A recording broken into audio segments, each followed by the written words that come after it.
자, 반갑습니다. 알파프로 과정 여러분, 정태근 전문가입니다. 7월 1일, 7월 첫 거래일 두 번째 종목 시작하도록 하겠습니다. 자, 두 번째 방송 종목은 LG 디스플레이고요. 그리고 방송 말미에는 히든 종목이 공개가 됩니다. 방송 끝까지 시청을 부탁드리고요. 방송 보시고 난 이후에는 좋아요, 구독 부탁드리도록 하겠습니다. 자, 공교롭게도 7월 첫 거래일인데 첫 번째 에스원포트도 그렇고 LG 디스플레이도 그렇고 신저가를 짓는 종목을 말씀을 좀 드리겠습니다. 상황이 조금 안 좋다 보니까 상승 종목보다는 하락 종목이 좀 더 눈에 많이 띄기 때문에 그렇게 좀 할 수밖에 없을 것 같습니다. 자, LG 디스플레이가 또 안 좋은 얘기들이 나오고 있는 상황입니다. 2분기 적자 기록할 듯.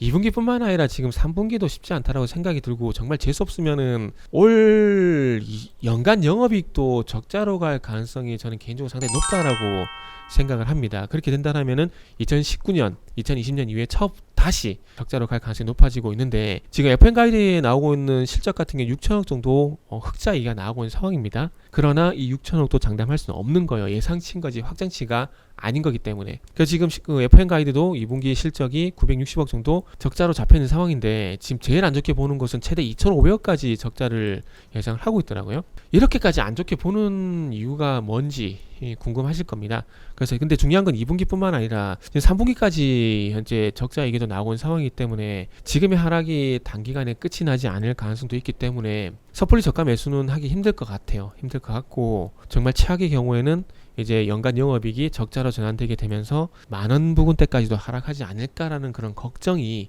된다라는 말씀을 좀 드려야 될 것 같아요. 물론 2019년도 주가를 보게 되면 평균적으로 주가 위치가 일단은 지금 정도 14,000원 부근이거든요. 그런데 항상 주가라는 게 아시겠지만은 생각보다 더 가고 생각보다 더 하락을 할 수도 있다라는 겁니다. 이미 지금 14,000원까지 하락한 상황이기 때문에 이건 2분기 적자 우려가 지금 반영되고 있는 상황이고, 만약에 3분기까지 적자 이게 나오게 되면은 여기서 추가적으로 더 하락을 할 수밖에 없다라는 거죠. LG 디스플레이를 말씀드리면 두 가지를 봐야 되겠죠. 하나는 LCD, 하나는 OLED, 이 두 가지를 좀 볼 수밖에 없는 상황인데, LCD 같은 경우는 지금 이게 지금 원가도 나오나 싶어요. 지금 아시겠지만 2018년을 정점으로 LCD 패널 가격이 꾸준히 현재 하락을 하고 있는 상황입니다. 중국의 가격 경쟁력을 이길 방법이 없어요. 지금 55인치 패널 기준으로 보게 되면 작년 이맘때 패널 가격이 235달러인데 지금 109달러거든요. 절반 반토막이 나와있어요. 반토막 넘게 났죠? 반토막 넘게 났기 때문에 지금 이게 출하량도 감소를 하고 가격도 떨어지고 이렇게 되다 보니까 수익성에 대한 얘기가 나올 수밖에 없어요. 그런데 이런 상황들 속에서 이 빈자리를 대체해 줄 만한 게 지금 기대를 많이 걸었던 게 OLED잖아요. 근데 OLED도 작년에 900만 대 출하를 하고 올해 1000만 대 출하를 예상을 했습니다. 그런데 지금 이 1000만 대 예상했던 부분들이 아마 삼성전자가 LG 디스플레이 패널을 사줄 거라는 기대감 때문에 제가 볼 때는 그런 판단을 한 게 아닌가라는 생각이 들어요. 그런데 1000만 대 패널 출하가 되지 않을 가능성이 높다는 얘기가 나오고 있는 상황입니다. 거기다가 공장 가동률을 보게 되면 뭐 국내 파주 공장 논외로 하고, 그러니까 생산 비용이 그나마 좀 더 저렴한 중국 광저우 공장 같은 경우도 지금 공장 가동률이 100%가 아니라 80%대라는 얘기를 하고 있어요. 이거는 어찌 보면 대회비이기 때문에 공개적으로 얘기를 안 할 겁니다. 그렇기 때문에 상당히 좀 우려감이 든다라고 좀 봐야 될 것 같은데, 이런 상황이다 보니까 LG 디스플레이에 대해서 안 좋은 얘기들이 나올 수밖에 없는 상황이다라고 말씀을 드려야 될 것 같아요. 아직까지도 LCD에 대한 의존도가 높은 상황이고, 이 자리를 OLED가 대체를 해야 되는데 쉽지 않은 상황이다 보니까 안 좋은 얘기들이 많이 나오는 것 같습니다. 오늘 물론 1% 정도 상승이 나오고 있긴 하지만 전반적인 추세를 보게 되면 여전히 하락 추세입니다. 이거는 부정할 수는 없는 상황이에요. 적어도 뭐 17,000원 부근 때 그랬던 것처럼 뭐 주가가 적어도 횡보하는 흐름이 나오기 전까지는 지금은 뭐 접근하는 게 좀 무리가 있다라고 참 판단이 듭니다. 안 좋은 얘기니까 이 정도만 말씀을 드릴게요. 말씀을 드리고 이어서 히든 종목 보도록 하겠습니다.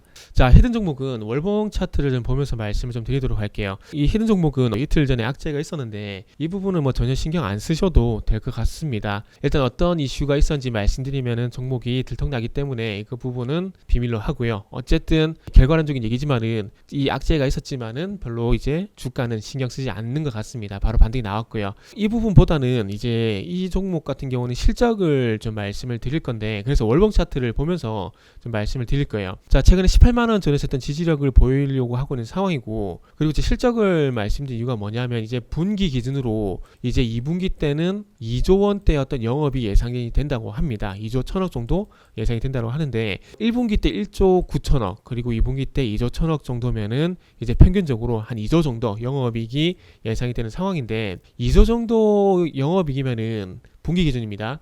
이게 2011년도부터 제일 마지막이 2014년 아마 2분기 정도가 될 겁니다. 그래서 그때 당시에 주가를 보게 되면 평균적으로 주가가 24만원 전후로 형성이 되고 있어요. 낮을 때는 22만원, 높을 때는 한 26만원 정도 주가 형성이 되고 있는데, 그러니까 이때 이 종목이 한창 잘 나갈 때입니다. 실적의 피크가 이제 2조 원대 영업이익을 기록할 때였습니다. 그렇기 때문에 2조 원대 회복이 되게 된다라면 적어도 24만원, 그러니까 2011년도부터 2014년도 정도의 어떤 평균적인 주가인 24만원 정도 부분은 분명히 좀 접근이 가능하다라는 거죠. 그래서 그런 측면에서 보게 된다라면은 2분기 실적에 대한 기대감들이 전반적으로 반영이 되게 된다라면은 다시 반등이 나올 가능성이 크고, 최소한 24만원 부분까지는 반등이 나올 가능성이 있다라는 거죠. 최고치를 보게 되면 26만원까지도 볼 수가 있겠지만은, 그럼에도 불구하고 일단은 평균치 정도 일단 보는 게 좋을 것 같고요. 1차 분기점과 그리고 1차 목표주까지 항상 잡아드리고 있는데, 그러다 보니까 24만원이 아무래도 좀 분기점이 되지 않을까라는 생각했습니다. 분기 기준 영업이익을 적용시켜 보더라도 목표주가는 일단 24만원에 설정을 하더라도 상당히 적절하지 않을까라는 좀 생각을 했고요. 그러다 보니까 1차 분기점과 1차 목표 주가는 24만원 설정을 하고 이 종목을 한번 살펴보도록 하겠습니다. 그래서 어쨌든 앞으로 상승이 예상이 되고 있고, 그리고 2분기 실적 모멘텀이 예상되는 이 종목을 한 24만원까지 보도록 하겠습니다. 자, 이 종목이 궁금하신 분들은 알파프로 홈페이지를 방문해 주시길 바랍니다.